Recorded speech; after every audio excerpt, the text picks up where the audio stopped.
Brit HELLE. I work for the European Free Trade Association, or EFTA, known to many. EFTA is an intergovernmental organization consisting of 4 members: Iceland, Liechtenstein, Norway and Switzerland.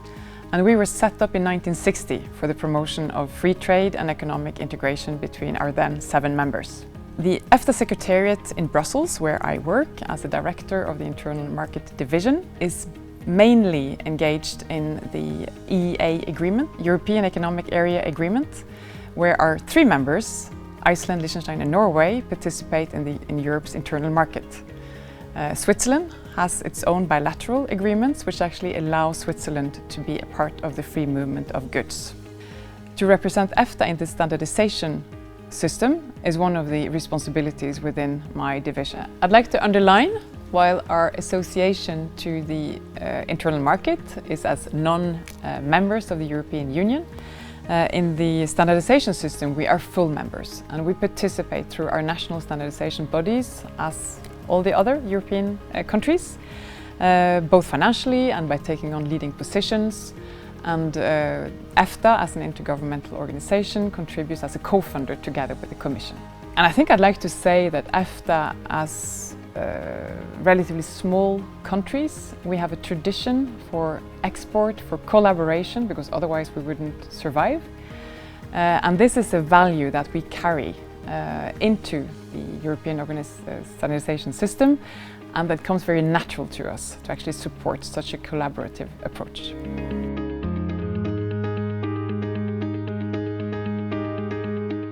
I would say that one of the most significant benefits of the system is this invention of the single European standard.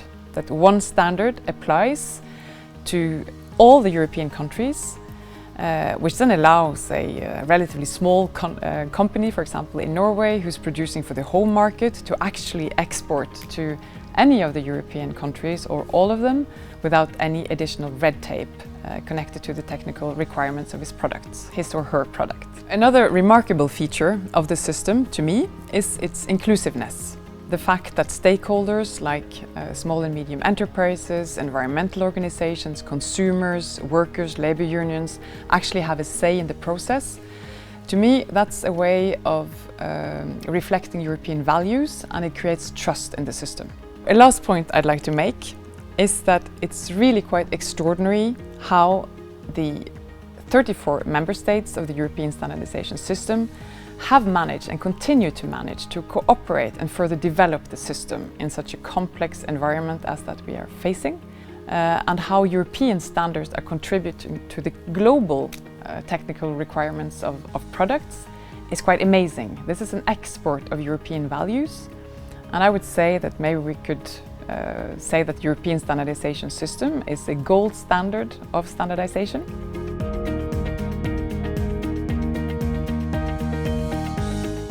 Looking back, it must be the so-called new approach and the new legislative framework which were the major milestones. Of course, this is not so new anymore, but it's still central and being implemented. What I've seen in this period is just this continuous aim to further develop and keep up the pace and somehow make sure that the system is responding to the market needs. So I think that's a major development. And maybe a very illustrative example of this is when the Commission requested the standardization organization to produce specifications for a face mask in the first wave of the COVID crisis. As far as I recall, this was done in 3 weeks. This is really amazing, and it proves that the system is fit for the challenges we are facing.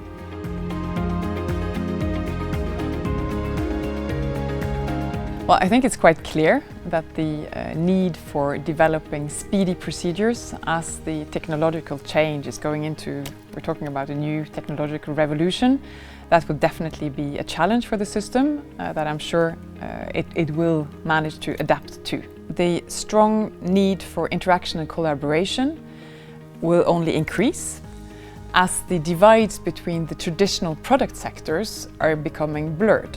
One example is, for example, machinery, medical devices and so on. Actually, there will be a layer of technology, connectivity, artificial intelligence, which will be sort of a horizontal layer that will make it mandatory to collaborate between sectors. Inevitably, the standardization system will also need to be increasingly digitized. I know that this is ongoing. It's something all organizations and sectors have to go through.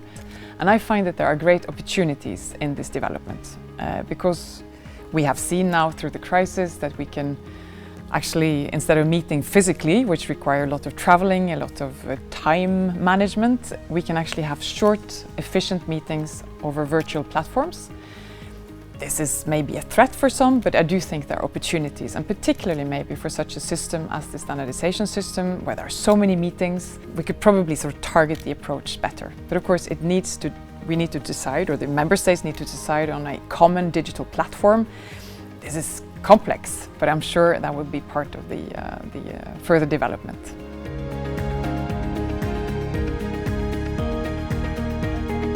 We know that standardization is one of the strengths of the internal market. This is not well known to the general public. And I do think that there is a task for those designing curriculums in higher education to actually put standardization into those curriculums. And then it's not only about engineering students, it's about business, it's about political science, it's about innovation. Standardization needs to go hand in hand with research and innovation and development and competitiveness. Then on a sort of personal level, to those interested in standardization, it would be to engage, to get involved, to actually get into it. This is much more than, of course, there's nothing wrong about being interested in technical requirements, but it's about collaboration, it's about influencing, it's about being part of a big ecosystem, which is really important for the economic development of our countries and of our continent, Europe. So I would say, yeah, get engaged.